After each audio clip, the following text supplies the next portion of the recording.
Fargo, Oregon, and Ronald Reagan are all on this day. Welcome back to On This Day. Today's date is March 8th, 2022. It is the 67th day of the year. We got 298 days left. It is the 10th Tuesday in the 11th week, and we got 12 days left until spring. Winter is almost over, everyone. If today's your birthday, you're still a Pisces, just like me. Today is National Oregon Day. On March 8th, National Oregon Day recognizes the Beaver State. On Valentine's Day, 1859, Oregon became the 33rd state to join the Union. Now, we'd call that day Oregon Day, but it was already taken up by Valentine's Day. Who didn't play the Oregon Trail? That's how most people in the United States that weren't born in Oregon became familiar with the state of Oregon if you grew up in the 80s and 90s. Many of the first European explorers to arrive in Oregon came through what is known as the Northwest Passage. The core of discovery, which was Lewis and Clark, they followed the Columbia River Gorge, reaching the Pacific Ocean in November of 1805. Soon pioneers would follow along what would be known as the Oregon Trail. A little fun fact about Oregon, it is the only state flag that has two different sides. Yeah, on one side it says Oregon, and on the other side it has a really badly drawn beaver. All right, let's see what else March 8th has given us. 1817, the New York Stock Exchange is founded. 1862, the USS Monitor and the CSS Virginia battle one another. This was obviously during the Civil War. 1924, a mine disaster kills 172 coal miners near Castle Gate, Utah. 1965, 3,500 Marines are the first American ground combat forces to enter Vietnam. 1983, the Cold War. While addressing a convention of evangelicals, U.S. President Ronald Reagan labels the Soviet Union an evil empire.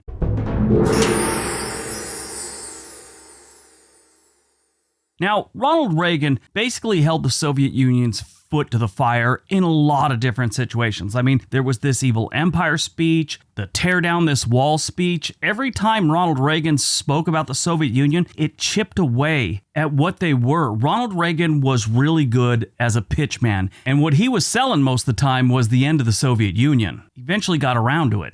Now, the Soviet Union did their own things like Afghanistan that kind of brought themselves down with the help of the United States. I mean, we supplied the Mujahideen, which fought in Afghanistan against the Soviet Union. Well, it cost the Soviet Union so much money over so many years, their economy tanked. And that was part of the whole collapse of the Soviet Union. Now, at the time, the Soviet Union was going around saying that the United States was an imperialist superpower seeking to dominate the entire world, and that the Soviet Union were the only people that could defeat them. During Ronald Reagan's second term in office in 1988, more than 5 years after using the term the evil empire, Reagan visited the new reformist General Secretary of the Soviet Union, Mikhail Gorbachev, in Moscow. When asked by a reporter whether he still thought the Soviet Union was an evil empire, Reagan responded that he no longer did, and that when he used the term, it was another time and another era. Right now, we got all the problems with Russia and the Ukraine war and all that stuff, which I mentioned on my other channel, that it's an interesting fact how the Russians and the Ukrainians are very connected. Mikhail Gorbachev's mother was Ukrainian. That's just one example. There's a lot of those situations between those two countries. There's a movie called Charlie Wilson's War. If you ever get a chance to see that, it's got Tom Hanks. It's a movie about the Texas governor, Charlie Wilson, who basically was the one that made the big push to get the Mujahideen in Afghanistan the weapons they needed to fight the Soviet Union. This was another integral part of the collapse of the Soviet Union. Charlie Wilson by himself just getting this money for these Afghan fighters.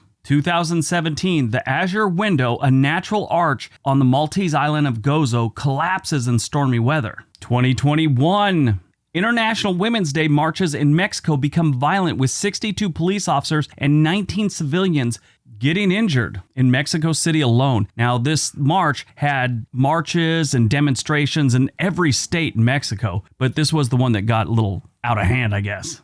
Movies released on March 8th, 1996, Fargo. This was such a good movie. The Coen brothers film in which a police sergeant, Marge Gunderson, played by Frances McDormand, investigates a roadside homicide that occurs near Fargo, North Dakota, after a desperate car salesman hires criminals to kidnap his wife. If you've never seen this movie, it's a pretty good movie. It actually kind of launched Frances McDormand's. Now, she'd been around for years, but this kind of really put her into the star category, I guess you could say. The movie won the 1996 Cannes Film Festival for Best Director. It earned 7 Academy Award nominations, winning 2, Best Actress, Frances McDormand, and Best Original Screenplay. The TV series Fargo is loosely based on the film. It's got Steve Buscemi, William H. Macy. Such a good movie. I honestly think Steve Buscemi kind of stole the movie here. Everyone else played good parts. I mean, especially William H. Macy, Frances McDormand. But yeah, he kind of stole the show in my opinion. Born on March 8th, 1959, Lester Holt. He is a news anchor and journalist who is noted for his work on NBC,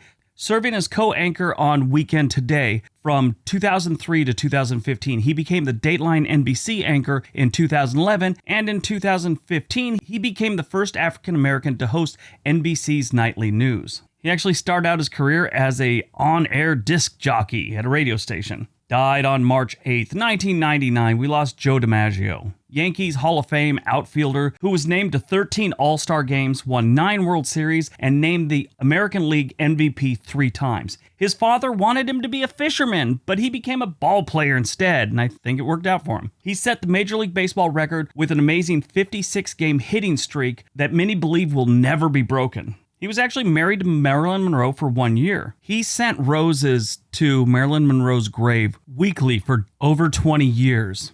Joe DiMaggio never married again. He had been married prior to Marilyn Monroe, and he had one son from that died the same year he did. He actually died on August 6th of 99. Now, Joe DiMaggio wasn't Marilyn Monroe's last marriage. She married Arthur Miller, who was a essayist, playwright, and a screenwriter. Even though Marilyn and Joe DiMaggio had been married like less than a year, it was like 9 months, and they'd been divorced for like almost 8 years. When she passed away, he took over and he took care of all the arrangements, everything, and made sure she was well taken care of. He did bar everyone from the Kennedy family and Hollywood's elite from her funeral. Joe DiMaggio was a heavy smoker for most of his life. He was admitted in a Memorial Regional Hospital in Hollywood, Florida on October 12, 1998 for lung cancer surgery, and he remained there for like 99 days. He returned home to Hollywood, Florida on January 19, 1999, and he died on March 8th at the age of 84. All right, everyone. I hope you're enjoying these videos. If you are, please share them, suggest them to other people. I'm really trying to grow this channel into making it something decent. I love doing these, and I love this subject. It's just not doing as well as, say, my other channel, but I really, really want this one to grow, and I want to keep it going. So don't forget to like, subscribe if you haven't, leave me a comment, share it on your Twitter, your Facebook, whatever. It's much appreciated. All right, everyone. All right, that's today's video. Hope you guys enjoyed it. Hope you got some information out of it. Now go out, have a productive day, and be nice to each other.